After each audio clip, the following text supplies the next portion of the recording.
Hello students, this is a video come audio explaining you the different types of translation.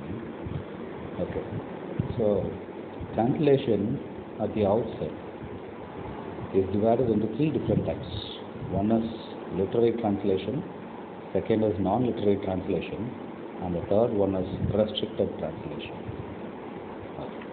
First one, let us see what is literary translation. Now, literary is another name for literature. Right? So, translating literature is what is meant by literary translation. And literature, like you can translate poetry, prose, novel, drama, whatever it is. Right? And you should know like the difficulties in translating literature. Right? So, adala nama eknave paathirukkom. Now, literary translation, right? It has two different kinds in it. One is word for word. And second is sense for sense translation. Now this word for word translation அப்படின்னு சொல்லும்போது என்ன வருது பார்த்தீங்கன்னா you translate a poem by choosing every word. ஒரு word இருக்குது அப்படின்னா ஒரு poem எடுத்துக்கிட்டோம், you choose the first word, அதுக்கு ஈக்குவலன் தமிழ் word, செகண்ட் வேர்டுக்கு ஈக்குவலன் Tamil, தேர்டுக்கு ஈக்குவலன் Tamil. That is how you translate. Now will this be good அப்படின்னா கண்டிப்பாக கிடையாது. And second kind of translation is sense for sense translation. Sense for sense is you understand the whole poem or the whole prose or the short story fully, and then you translate it, right? So you know the essence and you translate. So these two are different kinds of literary translation. All right. On the other hand, the second kind of translation is non-literary translation. Now what is this non-literary? Right? So text pieces, written pieces that are apart from literature. For example, science, law, business. So all these texts could be translated. For example, when it is science, maybe when you mix hydrogen with oxygen, it gives water. Right? This could be translated very easily. On the other hand, literary translation is not possible. Right? So you have to translate, you have to think, you have to understand the poetic language. Right? You have to understand the context. Only then you can translate it to some other language.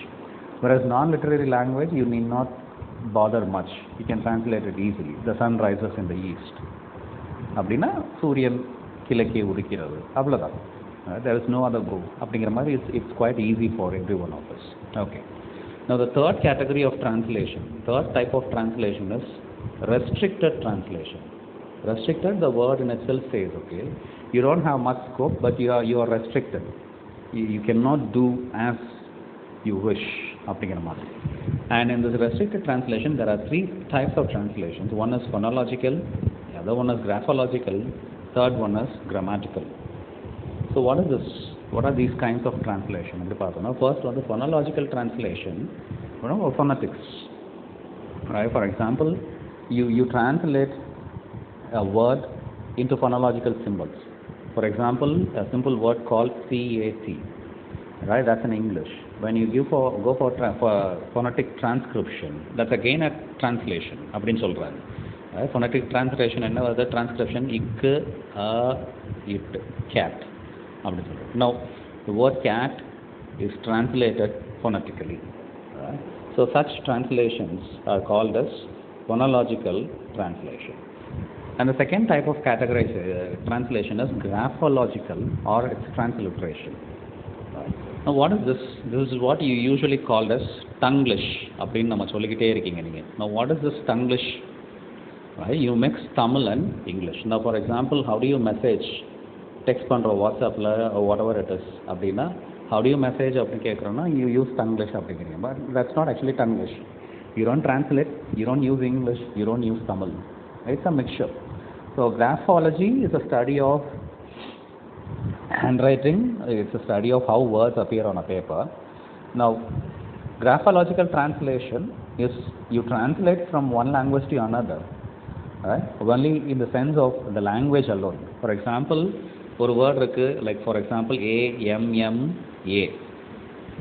இல்ல you usually friends கிட்ட கேட்குறோம்ல சாப்பிட்டியா SAPTIYA அப்படி இருக்கு அப்படின்னா now these two words Amma, Satya, both are Tamil. But the alphabet we use is English. Is that okay? Now such translation is actually not translation but graphological translation, or it is called as transliteration. So yeah, what you are doing in message is called as transliteration. And third kind of translation in restricted translation is grammatical translation. Now what is this grammatical translation? அப்படி பார்த்தோம்னா translating based on grammar. For example, when you translate a sentence, maybe Tamil or grammar irukku, English it has some other grammar. For example, English la vandu let's say subject and verb combination, right? When I say an example, maybe I speak, all right? So grammatical translation சொல்லும்போது you use the same grammatical pattern, sentence pattern, but you have to speak it in Tamil. அப்படி சொல்லும்போது I is நான் பேசுகிறேன், right? It comes like that, right? And Tamil it is okay. Now sometimes Tamil la vandu it will never fit, right? So sometimes Tamil la vandu grammar will not allow, right? So mostly when the Hindi serials Tamil la translate பண்றாங்க அப்படினா என்னன்னா sometimes they do this. இல்ல என்ன பண்றாங்க அப்படினா they translate word for word or the grammatical போயிடுறாங்க. So அந்த சுச்சுவேஷனில் என்ன ஆயிடுது பார்த்தீங்க அப்படின்னா you don't get the meaning. For example, நான் கேட்டேன் அவகிட்ட அப்படி சொல்கிறேன், நான் அவகிட்ட கேட்டேன், that is how it should be, right? அந்த நான் அவகிட்ட சொல்லும்போது it's subject, object is coming and last தான் என்ன வருதுன்னா verb. நான் அவளிடம் கேட்டேன், verb is coming at the last. Whereas English translation போகும்போது it is always subject and verb. So நான் கேட்டேன் அவகிட்ட அப்படி சொல்லும்போது okay you get a little bit different, okay நம்ம டோனே மாறுது. ஸோ அந்த மாதிரி கிராமர் பேஸ் பண்ணி டிரான்ஸ்லேட் பண்ணுறதுக்கு பேர் தான் it is called as grammatical translation. Okay, now I complete these 3 parts types of translation. அடுத்து வந்து we are going to see translation or types of translation as being said by a few writers or a few famous personalities. The first online is John Dryden. So John Dryden,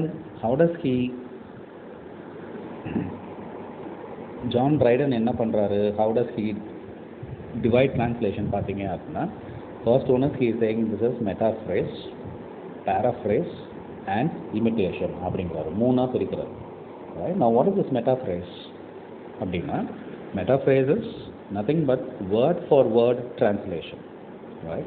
You translate word for word, we have seen it. Paraphrase சொல்லும்போது it is sense for sense, so that is paraphrase. Metaphrase is word for word, whereas imitation is quite different. என்ன சொல்றாரு அப்படின்னா, maybe நான் translate பண்ணுறேன், ஒவ்வொரு வார்த்தையாக எடுத்து தமிழ்லேருந்து இங்கிலீஷ்க்கு நான் டிரான்ஸ்லேட் பண்ணுறேன், வார்த்தையாக பண்ணுறேன். Maybe that wouldn't be correct, but that is my style அப்படின்னு சொல்லி நான் பண்ணுறேன். Sense for sense is you read a text, you understand the text, then you translate. So that is sense for sense. Imitation is ஒரு போயமை நான் வந்து translate பண்ணுறோம், I just read the summary. இல்லை அந்த போயம் பற்றி நான் கேள்விப்பட்டிருக்கேன், மேபி பொன்னியின் செல்வன் படம், அவர் கல்கி he has written books and books. நான் இப்போ அந்த கதையை கேட்குறேன், 1 பேஜில் நான் என்ன பண்ணுறேன்னா I translated as I think the work is to be, I think the story is to be, I imagine, I go for my own translation or I create my own Ponniyin Selvan. So அந்த மாதிரி பண்ணுறதுக்கு பேர் வந்து என்ன சொல்லிடுறாங்க அப்படின்னா it is called as imitation அப்படிங்கிறாங்க. இது மூணில் எது best, metaphrase or paraphrase or imitation? Must be paraphrase, right? And next வந்து யார் வராங்க அப்படின்னா someone who has divided translation அப்படின்னா it is Roman Jacobson. Jacob பாருங்கள் கரெக்டாக தான் ஸ்பெல்லிங்கில் இருக்கு, he is a Russian, right? So he has divided translation into 3: intralingual, interlingual and intersemiotic. Now intra is something that happens within, intraனாலே வந்து it is within அப்படிங்கிறதா. Within சொல்லும்போது you translate a word from one language with it that one language. புரியல? That means okay, when someone is saying okay, உங்கள் புக்கில் கொடுத்துருக்க example is one nice example. Maybe I am a bachelor. When somebody says that, saying like that, now maybe we do not know who a bachelor is, right? So அப்போ என்ன புரியுது அப்படின்னா I have to translate the word bachelor because you don't understand. So maybe I can say bachelor could be translated into I am maybe unmarried, அப்படின்னு நான் சொல்லலாம். Okay, so someone who is unmarried is bachelor அப்படின்னு சொல்லிட்டு. So it is intralingual. You give the meaning or give some alternate words in the same language.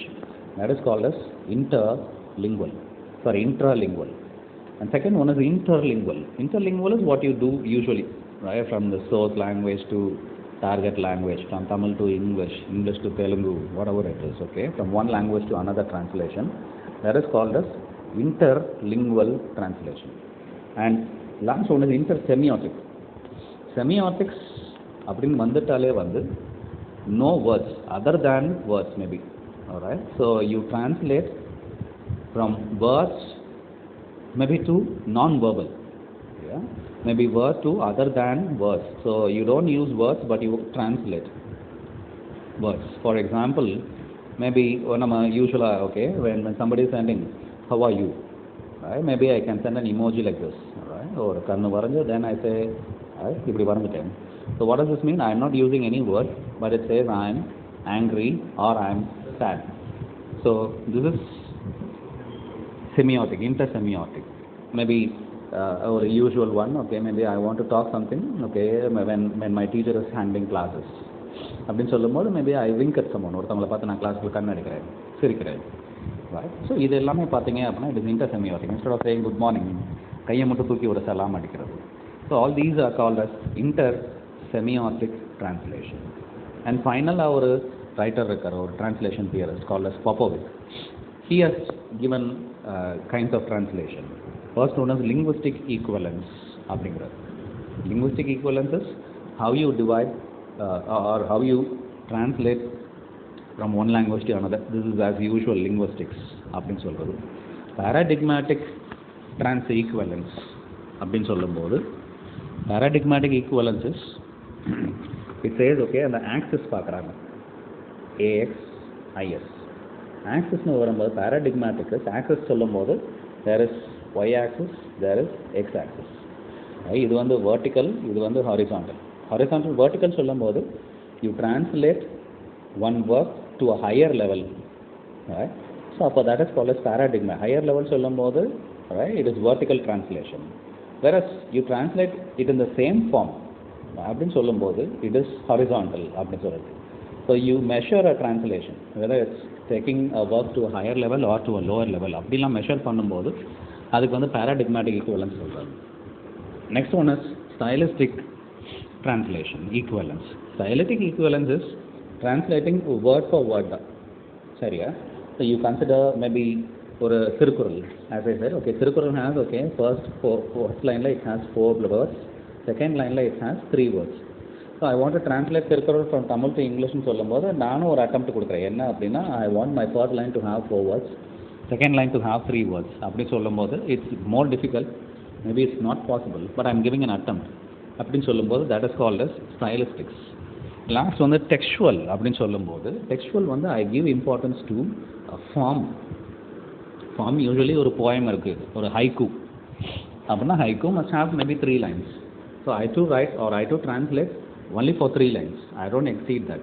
So அந்த மாதிரி translate பண்ணுறேன் அப்படின்னா it is called as textual translation. Maybe I think I have completed this types of translation. Hope you understood and hope you enjoyed this. Thank you so much.